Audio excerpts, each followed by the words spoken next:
ん、こんにちは。はじめまして。ガストロミーのフェスティバルおめでとうございます。じゃない、フードフェスサミットおめでとうございます。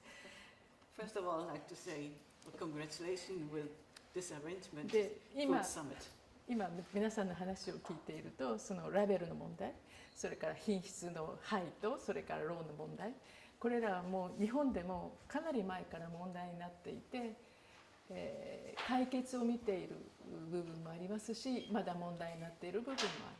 で、後ほど今私が話す中でそれらがどういうふうな方向で解決をしようとしているかも触れることができるかもしれません。Yes, I have so far listened to you and all the challenges that were presented, and labeling was mentioned, and the quality, of course, and yes, all the and legislation. We have of course been in Japan aware of all those, and some part we have tried already to put some effort into it. So maybe in the following I could show you the direction which we are taking. まあちょっと話はちょっとずれますけれども、まず、ちょっどずれますとちょっと言ってくださいますか。Well, to start with, talk about something else. 私からの、お話として、どうぞ。私からの話として言ってください。Well, anyway, this is going to be my talk. で、21世紀になってヨーロッパには、スペイン・エルブリのフェラードリア始まる新しい調理のウェーブが起こりまして、昨年1月ノマレネル・ゼテピが東京でお店を 1ヶ月半開いてくれました。で、レネも、エルブリにいて、その新しいクリエーション、北欧料理のイノベーションが起こったわけです。で、そのような中でこういうガストロミーの会が開かれるのは大変素晴らしいことだと思う。Well, 21st century have seen a development in Europe, like emerging of Belgrade, and how does it work? Yeah, we can. It's okay. No? It's fine. Do It's fine. it. It's for that. Okay. It's Yeah, for us. Yeah, Okay. just put it on the table. Yeah. Sorry. And also you have seen Norma's René has been in Japan for a longer period of time, serving the food for the Japanese public. And in that process, he's also caught the inspiration, a new Nordic kitchen. It's also an interesting and exciting period. いいですか。で、新しい料理のそのウェーブっていうのは絵画の世界に19世紀に起こったモネの、ザ・インプレッションの絵に始まる印象派のイノベーションにとっても似ていて、それはなぜそれが起こったかっていうと、日本の古い絵画の手法が影響したわけですけども、食の世界でも同じように日本の古いものが新しいイノベーションに影響を与えています。それは皆さんがお好きな寿司、刺身から始まっていると思う。Well, the wave that was the European market scene, it resembles somehow what had happened in the field of creative art and painting and so on, when Monet was influenced by the Japanese art, traditional art. In a similar way, you are now receiving this inspiration from those Japanese dishes you so much like, sushi or sashimi, sort of thing. 日本では昔からその生を調理するという文化があって、特にこれは魚に関して、人間の体に頭とか血管に良い影響を与えますけども、これ、実はハイレベルで非常に高い技術と食材の見極めという能力を必要としています。The Japanese food culture is characterized by we are using so much raw material like fish and so on, and they have very good influence on your brain, on your veins and so on. At the same time, treating those raw material requires very high developed skills and knowledge. いいですか。で、日本ではシェフになるには厳しい国家資格が必要で、1959年から始まっていますが、今言った衛生法とか生を調理するための安心安全栄養等について十分習得した人のみがレストランを開ける。 But the situation in Japan is so that only the person who had passed the national control examination can become and call himself a chef. And the system was introduced in 1959. You have to know how to treat the raw material, and you have to know about the nutrition. Otherwise, you will not be able to run the restaurant and work there. で日本の生を調理する食が今こちらでもとても流行していて、十分な教育を受けていない人たちが携わっているというとても危険な状況が起こっているのですごく日本人として大変心配です。 But when I look at the European situation today, there are so many Japanese like restaurants or food catering persons and so on, but not necessarily they are educated how to handle these good raw material. That leaves me as some kind of worry how it's going to happen. でその魚の生の扱いですけど、日本に来るトップシェフたちは例えばレネ・ゼテピもそうでしたけど、築地の新鮮な魚の流通機能をぜひ欲しいといつも言っています。例えばイカが生きたまま泳いでレストランに届くというのは日本では当たり前のことなので、そういうようなスキルが欲しいとすごくみんなは言っている。でこれは肉食の皆さんの文化の中で肉の熟成度がについて非常に敏感になるのと同じようなスキルなんですね。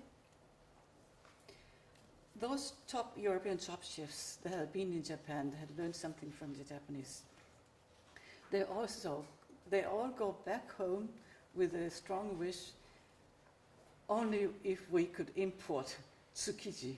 Tsukiji, that's a fish market in Tokyo.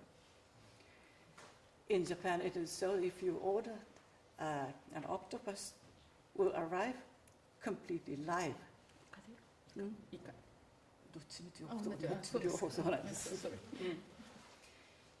Well, it could be it's some very similar concern as you might have to the raw meat, whether they are cured or not. But for us, the freshness of the fish is vital.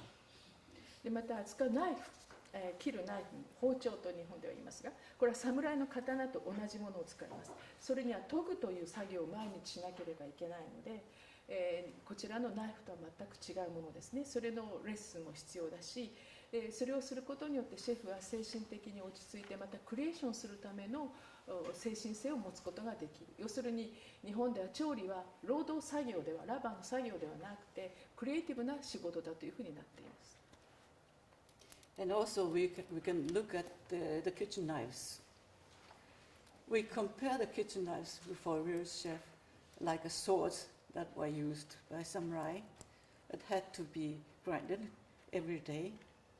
So chef, you have to use some time every morning to prepare the tool. It is not that they could just grasp any knife and go on. You have to use the time, and you have to use the concentration to prepare your tool. So that makes the work of chef as a creative activity rather than a labor. で先ほどの魚の問題に触れると、魚の寄生虫アニサキスという問題があっていて、生きている間は内臓にいるんだけれども死ぬとすぐ身の方に入っている。でそれを食べてしまうと人間の内臓がやられてしまう。だからぜひこちらでも寿司刺身が大好きということなので、日本的な魚の扱い方、さばき方をぜひとも日本的なやり方でレッスンしてほしい。And still talking about fish, there is a problem called anisakis or the parasite. They are harmless as long as they are alive.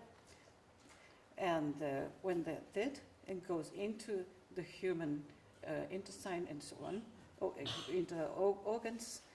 And if you get to eat it without knowing it, it could be a rather serious matter. Or therefore, you also have to be trained about this.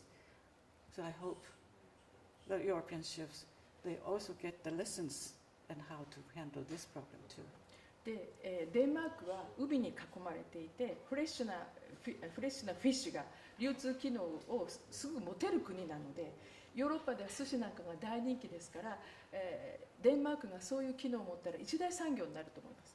まして冷たい深い海の魚は大変美味しいので。Denmark is a country surrounded with water all around, so the distribution problem that will not be so big, is it? And therefore, if you could exploit that fully, and if you try to supply fish to European markets with proper knowledge and function, that will lead to a big success. で、1分いいです。で、先ほどからの皆さんの問題のラベルとかラベルの内容の問題、プライスのとかダウンの問題で、それらは日本ではどういうふうな解決方をする方向性を見出しているかというと、どうぞ言ってください。 Now, there have been talked much about labeling and the price level, and talking about how we try to cope with this problem. いいですか？例えば今までのお話しした衛生とか魚のさばき方とかを教えるシェフを教える料理学校でそういうことを非常によくやっています。要するにイントロデュース、教育エデュケーションをしています。それは食育というエデュケーションをしています。I have talked about the training of the chefs and restaurant personnel. It has to have some sort of qualification. When we educate them, we also touch the question of labels or prices and so on. なぜならば、その商品は企業が関わってくるので、企業がその努力をするのはなかなか難しい。The products, they are more or less defined by the manufacturers that produce them. だけど消費者側がラベルを見てこれは何なのかを知る能力をつけること。例えばこれがいい食材なのか悪い食材なのか、食のエデュケーション、教育を受けることによって自ら分かり、自らが一体何を必要とするかっていう教育を受けることによって消費者側が差別化をできる。But the consumers, they can also do their part.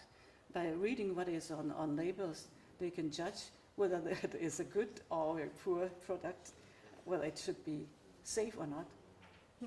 でそれをやってるのはその調理師学校かなんかでやっていて、しかも日本は大変モバイルが盛んになっていますから、そういうところでみんなが情報を拡散して、例えば働いている人もそれはここの会社はおかしいよっていうような情報がものすごく出ます。そうするとジャーナリズムの中でその企業はこういうことをしているということがみんな広まっていて、その企業が直していくということがだんだんできてきています。Since they are very educated and very aware of such problems, they read the labels as much as they can, and if there's any questions, doubt about it, they use the mobile phones and spread the news, for which all the press are also aware. でそういうだから市民の教育もすごく必要なのではないかなと思いますけれども。Therefore, education is necessary, not only the professionals, but also for the consumers.